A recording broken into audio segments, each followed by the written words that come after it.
Hello, welcome to our YouTube channel sarcastic thinker. मैं अंकित चौरसिया आज आपका एक बार फिर से स्वागत करता हूं अपने नए वीडियो में।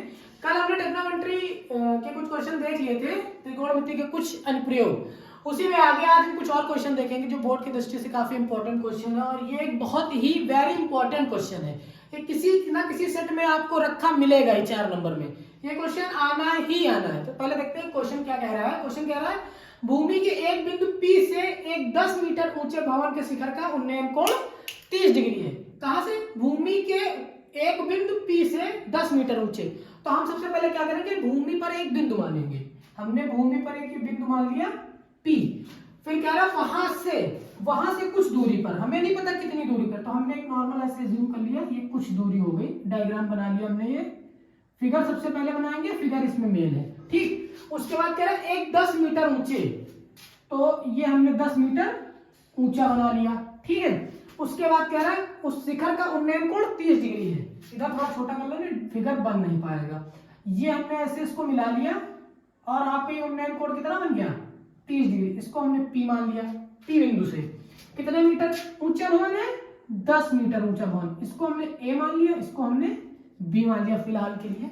फिर आगे बढ़ते हैं। भवन के शिखर पर एक ध्वज को लहराया गया है। कहां पे? भवन के शिखर पर।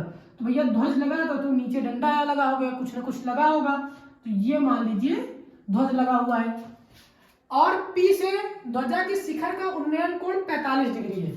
P से यानी यहां से ध्वजा का उन्नयन कोण कितना है?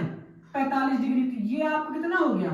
45 डिग्री हो गया, ठीक है। उसके बाद ध्वज दंड की लंबाई और बिंदु P से भवन की दूरी ज्ञात करनी है, यानी आपको यहां से यहां के बीच की दूरी ज्ञात करनी है और ये C पॉइंट से B पॉइंट के बीच की दूरी ज्ञात करनी है। तो हमने ध्वज दंड की लंबाई h मान ली, P से A के बीच की दूरी यानी कि P बिंदु से भवन की दूरी हमने क्या मान ली?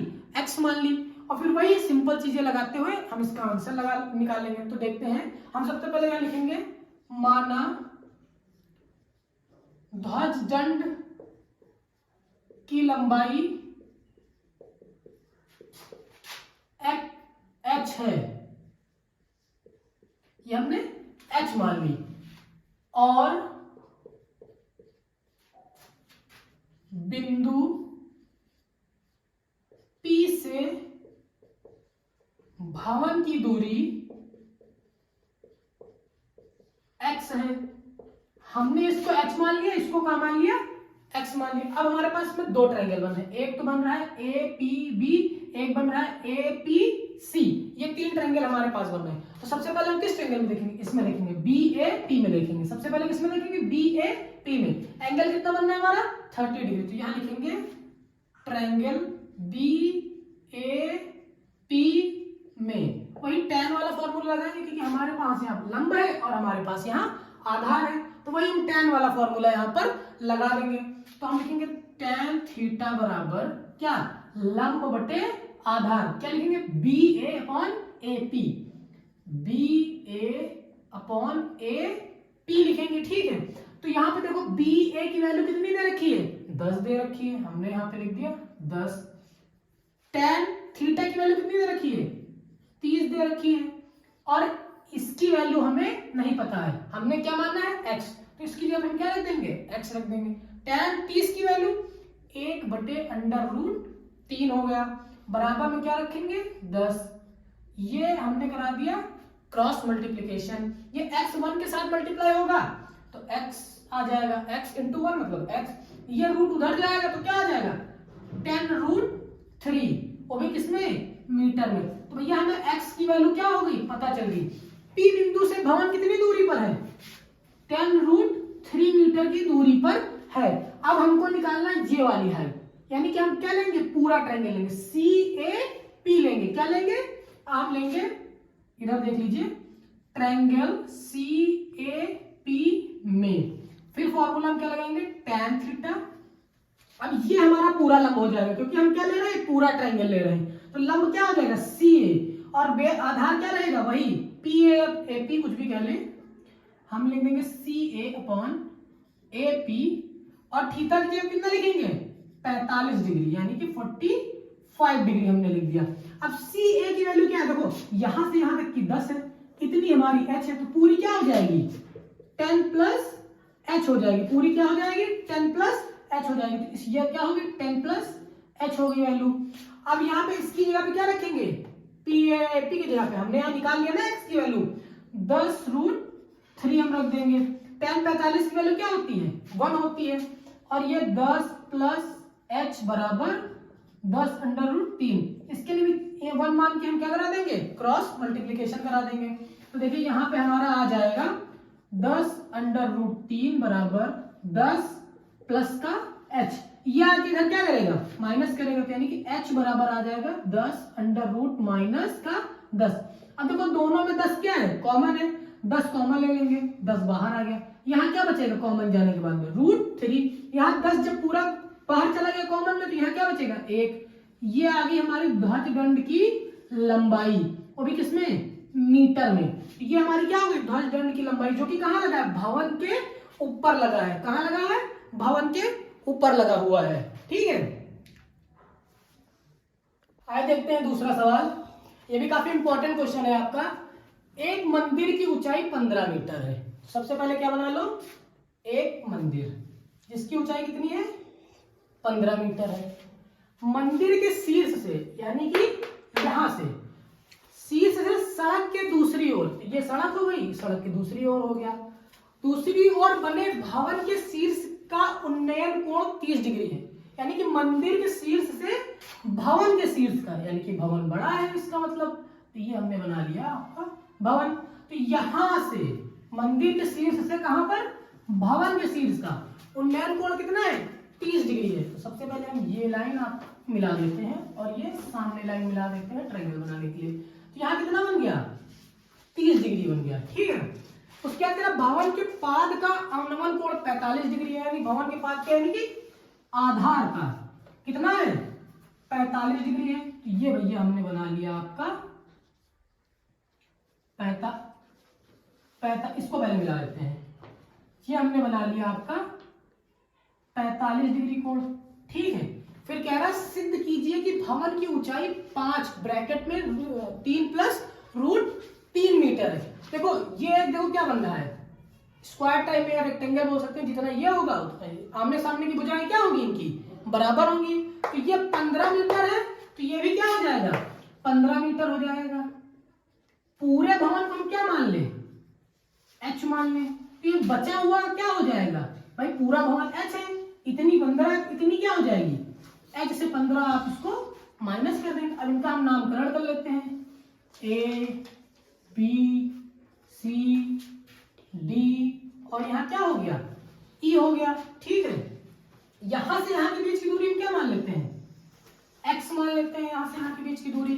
तो सबसे पहले हम ये ट्रायंगल लेंगे क्योंकि 90 डिग्री किधर बन रहा है भैया इधर बन रहा है, EDC लेंगे, यहां से क्या निकालेंगे ये वाली दूरी निकालते हैं। भवन और मंदिर के बीच में कितनी दूरी है, पहले भवन और मंदिर के बीच में कितनी डिस्टेंस, सबसे पहले ये निकालेंगे। तो हम लिखेंगे इन ट्रायंगल किसमें EDC में,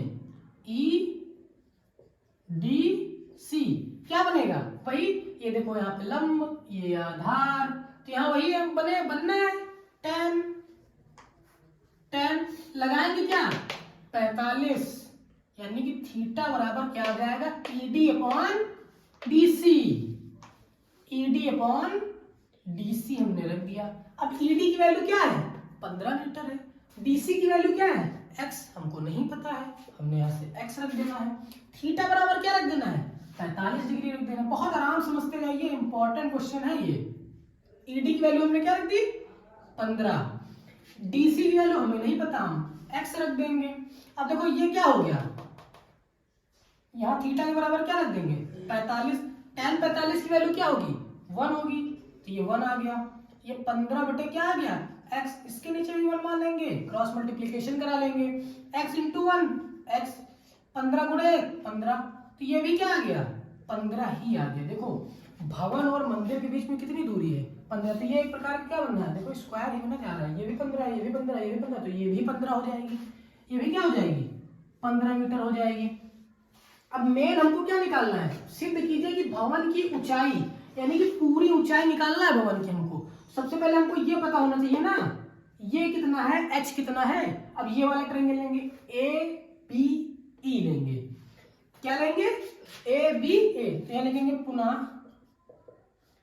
ट्रायंगल किसमें, ए बी ई में, यहां भी क्या लेंगे, tan 30 लेंगे, तो यहाँ फिर tan थीटा, क्योंकि यहाँ भी दोनों उन्हीं चीजों की बात हो रही है ना, लंब बटे आधार। तो लंब बटे आधार किसमें आता है, tan। इसमें ज्यादातर क्वेश्चनों में आपको tan ही यूज करना है। तो देखो क्या आ जाएगा, A B upon B E, क्या आ गया, A B upon B E आ गया आपका, क्या आ गया, A B upon B E आ गया। तो tan थीटा की जगह कितना रखेंगे आपको 30 रख देना है, ठीक है। उसके बाद में ए बी की वैल्यू क्या है, h माइनस 15, क्योंकि पूरी आपकी h है, इतनी 15 है, तो h में से 15 जब हम माइनस कर देंगे तो इतनी वैल्यू आपको पता चल जाएगी। तो हमने यहाँ क्या रख दिया, h माइनस 15 रख दिया, ठीक है। अब b और e की वैल्यू कितनी है, 15 है, तो इसकी जगह पे भी आप क्या रख देंगे, 15 रख देंगे। इधर सॉल्व कर लेते हैं, ठीक है। अब देखो यहाँ पे कितना है, tan 30 बराबर h माइनस 15 अपॉन 15, तो tan 30 की वैल्यू कितनी है, हमको पता है 1 अपॉन अंडर रूट 3 है, बराबर में हमारा क्या है, h माइनस 15 बटे 15। यहां से हम क्या निकाल लेंगे, h की वैल्यू निकालेंगे, तो क्रॉस मल्टीप्लीकेशन करा देंगे, ये जाके उधर क्या करेगा, 15 गुणे 1 15 हो जाएगा। अब ये अंडर रूट 3 इधर h माइनस 15 में मल्टीप्लाई करेगा, ठीक है। अब देखो इसको ओपन कर लो, under root 3h minus 15 root 3। अब ये भाई साहब उधर जाके क्या करेंगे, प्लस करेंगे, तो 15 प्लस 15 रूट 3 बराबर रूट 3 बटे h। अब देखो दोनों में क्या कॉमन है, 15 कॉमन है, तो यहाँ हमने 15 कॉमन ले लिया। यहाँ क्या बचेगा, 1 बचेगा, और यहाँ क्या बचेगा, रूट 3 बचेगा, बराबर में अंडर रूट 3h आ गया। देखो ठीक है। अब ये रूट 3 इधर आके क्या करेगा, रूट 3 आके इधर क्या करेगा, डिवाइड करेगा रूट 3 आके इधर, 15 प्लस 1 अपॉन रूट, इधर रूट 3 आके क्या कर दिया, डिवाइड कर दिया। अब यहाँ हम क्या करेंगे, ऊपर नीचे रूट 3 से क्या करा देंगे, मल्टीप्लीकेशन करा देंगे, क्योंकि हमको नीचे से रूट 3 हटाना है और हमको ये सिद्ध भी करना है, 5 ब्रैकेट में 3 प्लस रूट में 3 मीटर, हमको आंसर भी लेके आना है। तो ये 15 हमने लिख लिया, ये 1 प्लस रूट 3 लिख लिया, और ये बाहर हमने रूट 3 लिखा रहने दिया। रूट 3 को रूट 3 से मल्टीप्लाई क्या कराया, 3 आ गया, 3 1 जा 3, 3 5 जा 15, ये 5 आ गया बाहर। अब देखो हमको जो लाना था 5 हमारा मिल गया। अब ये रूट 3 को अंदर मल्टीप्लाई कराएंगे 1 के साथ में, तो रूट 3 हो जाएगा, रूट 3 को रूट 3 के साथ कराएंगे तो 3 हो जाएगा, बराबर में क्या आ गया, h। तो इसको ऐसे लिख सकते हैं 5 ब्रैकेट में 3 प्लस रूट 3 बराबर h। अब सबसे पहले देखो h क्या था, h ही तो भवन की ऊंचाई थी, और हमको भवन की ऊंचाई तो सिद्ध करना था। क्या सिद्ध करना था, 5 ब्रैकेट में 3 प्लस रूट 3 मीटर, ये हमारा सिद्ध हो गया है, ठीक है। तो ये आपका 6 नंबर का सवाल है, बोर्ड में किसी न किसी सेट में आपको रखा मिलेगा, बहुत बड़ा सवाल है, और बस समझने भर की देरी है आपको, आप बहुत आसानी से इसको लगा लेंगे।